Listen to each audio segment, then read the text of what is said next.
بسم اللہ الرحمن الرحیم۔ معزز سامعین، گزشتہ پروگرام میں ہم آپ کو بتا رہے تھے کہ غصے پر قابو پانے اور دوسروں کو معاف کرنے سے انسان کو بہت بڑے اجر سے نوازا جاتا ہے، اور معاف کرنے والے دنیا اور آخرت دونوں جہان میں فائدے میں رہتے ہیں۔ یہ بات بھی مشاہدے میں آئی ہے کہ جب کسی شخص کو معاف کر دیا جاتا ہے تو عموماً اسے معاف کرنے والے کی کمزوری تصور کیا جاتا ہے۔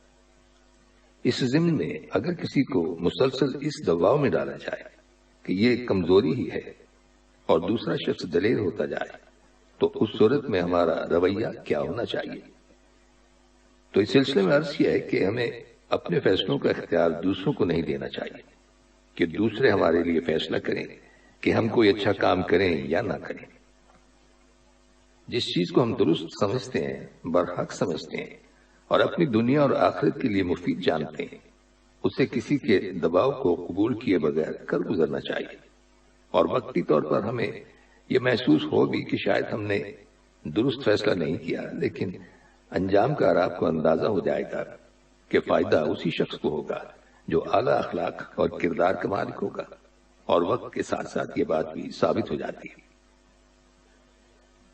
نبی اکرم صلی اللہ علیہ وسلم کی زندگی میں بے شمار مثالیں ایسی ہیں کہ جہاں آپ صلی اللہ علیہ وسلم نے آپ کی جان کے دشمنوں کو بھی معاف فرما دیا۔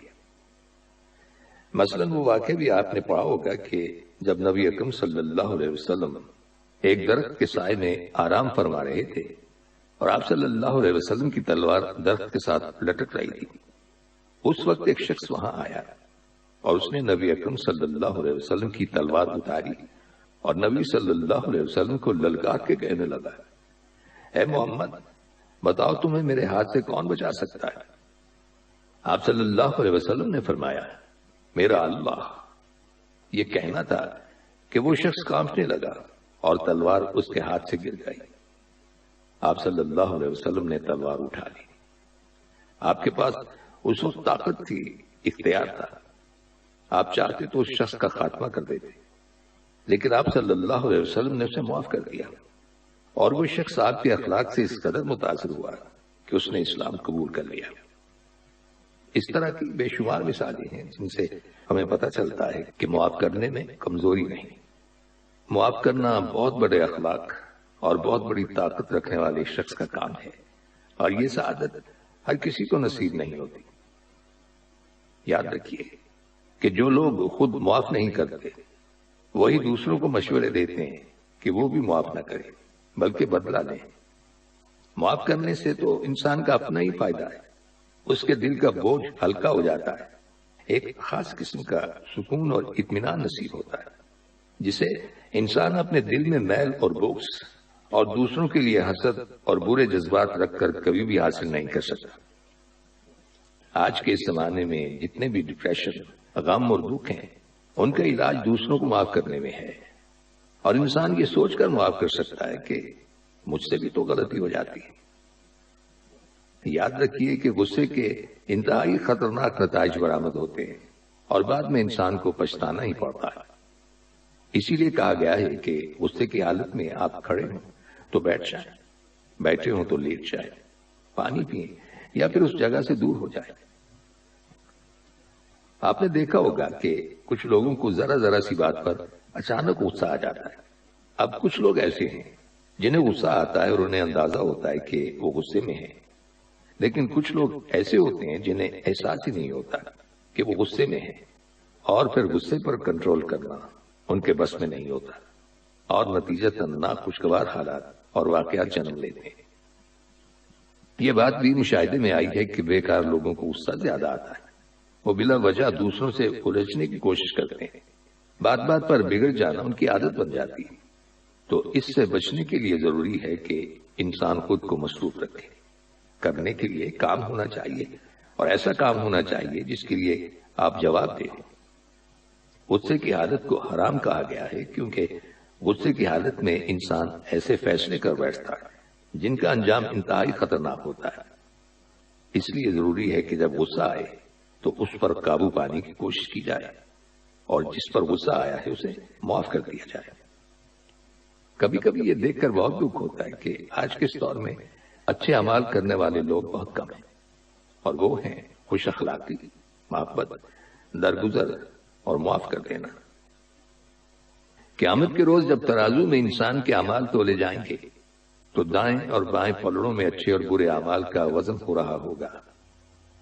جب بائیں جانب کا پلڑا جھک جائے گا جس میں برے اعمال ہوں گے اور انسان سوچے گا کہ اب تو میں گیا جہنم میں، لیکن اس وقت اچانک ایک بادل آئے گا اور وہ اس کے دائیں پلڑے میں اتر جائے گا، اور یوں اس کا نیکیوں کا پلڑا بھاری ہو جائے گا، اور پھر حکم ہوگا کہ اسے جنت میں داخل کر دیا جائے۔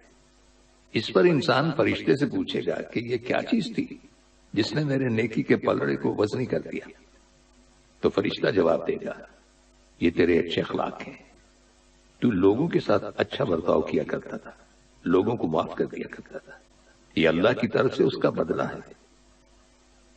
سامعین، یہاں میں آپ سے ایک انتہائی دلچسپ اور سبق آموز واقعہ شیئر کرنا چاہتا ہوں۔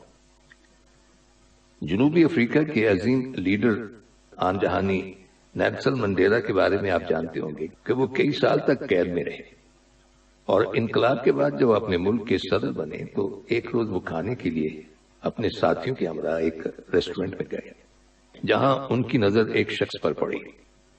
نیلسن منڈیلا اپنی ٹیبل پر پہنچے اور انہوں نے اپنے باڈی گارڈ سے کہا کہ جاؤ اور اس شخص سے کہو کہ صدر صاحب آپ کو بلا رہے ہیں اور کہہ رہے ہیں کہ آپ ہمارے ساتھ آ کر بیٹھیں۔ وہ شخص چلا آیا۔ جب وہ کھانا کھا رہا تھا تو اس کے ہاتھ کانپ رہے تھے۔ نیلسن منڈیلا نے اس کا حال پوچھا، اچھے لہجے میں گفتگو کی، اور کچھ دیر کے بعد وہ شخص چلا گیا۔ اس کے جانے کے بعد ان کے ساتھیوں نے نیلسن منڈیلا سے کہا کہ یہ شخص بیمار لگ رہا تھا، اس کے ہاتھ کپ کپا رہے تھے، کون تھا یہ شخص؟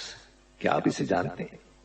تو اس پر نیلسن منڈیلا نے کہا کہ یہ بیمار نہیں تھا بلکہ خوف زدہ تھا، اور خوف کی وجہ سے اس کے ہاتھ کانپ رہے تھے، اور یہ وہ شخص ہے جو جیل میں مجھ پر نگران مقرر کیا گیا تھا، اور یہ صبح و شام مجھے اذیت پہنچاتا تھا۔